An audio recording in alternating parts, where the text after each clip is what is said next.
पंजाब के जिला गुजरात में इंसानियत सोज वाकया सामने आया, जहां पसंद की शादी की खातिर संग दिल मां ने अपने दोस्त के साथ मिलकर अपने ही 3 मासूम बच्चों को कत्ल कर दिया।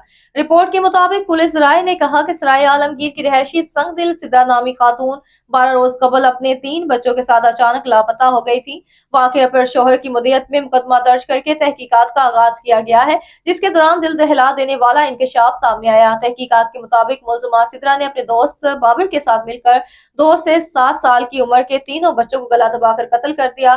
बादशाह शनाख्त छुपाने के लिए बच्चों की लाशों को जलाया गया और इन्हें आजाद कश्मीर के इलाके भंबर में दफन कर दिया गया।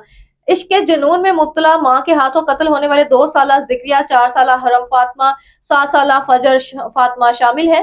पुलिस ने दौरान तफ्तीश बच्चों की लाशें बरामद करके मुलजिमा और इसके साथी को गिरफ्तार कर लिया। मुलजिमा ने इतराफ किया कि वो बाबर से शादी करना चाहती थी और इसी मकसद के लिए इसने ये इंतहाई अफसफाक कदम उठाया। पुलिस के मुताबिक मकतूल बच्चों की लाशें अस्पताल मुंतकिल कर दी गई हैं, जबकि वाकये से मुतल्लिक मजीद कानूनी कार्रवाई जारी है। वाकये ने इलाके में खौफ और गम की फजा कायम कर दी। आज पुलिस ने मुलजिमा सिद्रा शबीर का मुकामी अदालत से 4 रोजा जिस्मानी रिमांड हासिल कर लिया, जबकि तीनों बच्चों की नमाज जनाजा वाई गांव में अदा कर दी गई।